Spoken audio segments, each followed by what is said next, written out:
question in regards to the union, yes, we are a union company, so therefore you have to go through the process. One of the process that you have to go through, you have to have the base experience. That will put you in an apprenticeship program, which is roughly about 4 years. Depending on which union you're trying to implement you in, roughly about 4 years.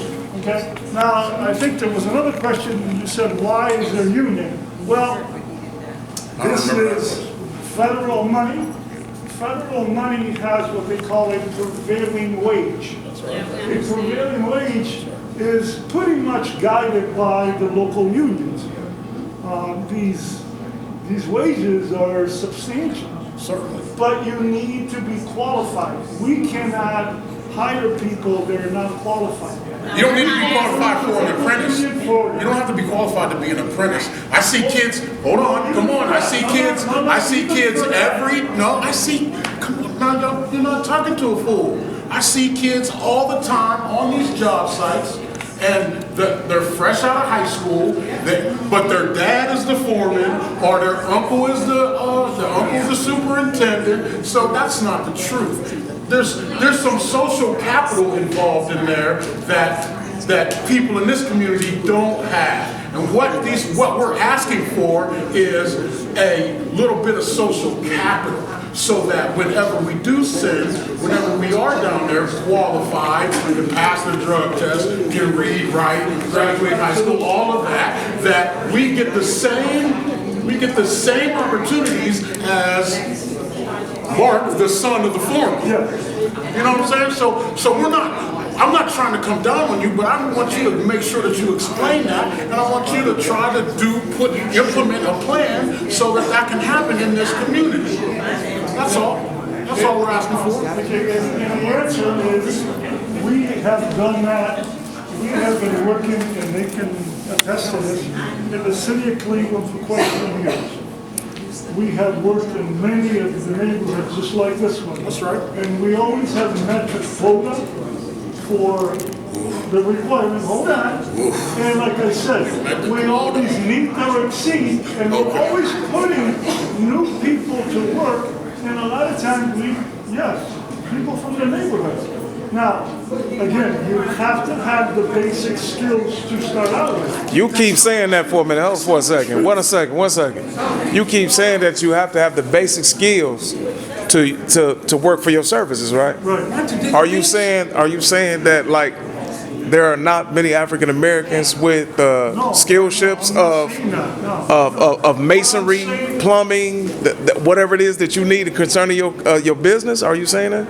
No, what I'm saying is, well, there's obviously a couple things come into play. You got to have a valid driver's license. You got to be able to pass a drug test. So those are the essentials. You got to be, let's say, inclined in construction. You cannot be, let's say, in building stuff when we are working road stuff. You have to be construction oriented, and then you get put through a program, the apprenticeship program, through the union. So according to what you're stating right now, if you find African Americans to come to apply for your job and they meet that criteria, you will hire them. Yes. Okay. Yes. Okay. That's what I want to ask. I have a question. She's been asking. She's been waiting. Excuse me. She's been waiting for a minute. You talk about hiring blacks on this job, on any job, okay? It used to be years ago that the general contractor or the sub to whoever, they had to give a percentage of minorities in Cleveland, if they worked in Cleveland on the job, they had to give a percentage to them to work on that job. Why aren't you doing it now? The only person that enforced that was Fannie. Why don't you do it now? No. Let me say this. You wrong on that part right there. You said the only person that endorsed it was Fannie Lewis. To make sure African Americans work. Here's the point here. The state knocked down the Fannie M. Lewis law. I was their vice chairman. You don't want to get that to me. But I was their vice chairman, and we did Pastor Cameron. We made sure African Americans were working there. We made sure. But the state voted it down. The state, you remember the state killed the Fannie Lewis law? It was the state representatives of your state senators, not the councilmen. They killed the Fannie M. Lewis law earlier this year. The city of Cleveland took them to the Supreme Court. You understand, you remember? The city of Cleveland, Mr. Frank Jackson took them to the Supreme Court to fight it. And the Supreme Court struck it down also, the Fannie M. Lewis law. So now what I gotta do is the councilman is to try to make sure that African Americans are working on projects. I got no teeth, I got no law, I can't steer or do any of those things, I go to jail.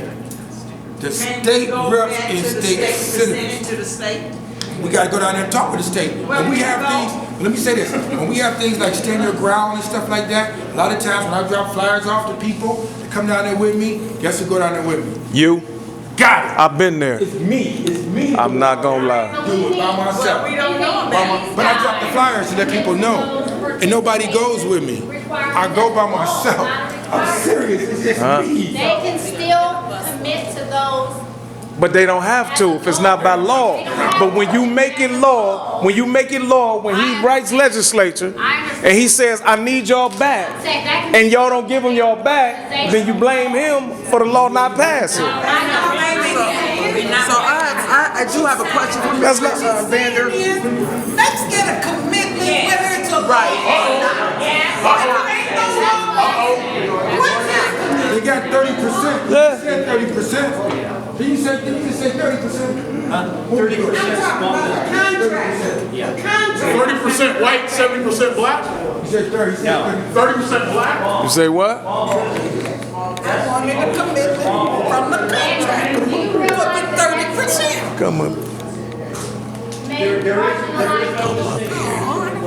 Yeah, okay, yeah, you don't want to be heard then, not for real. I'm saying that the legacy of racism and hyper segregation in this community. I'm just here to work on the project. And I'm just living my life in this neighborhood as an African American woman. So let me tell you about it.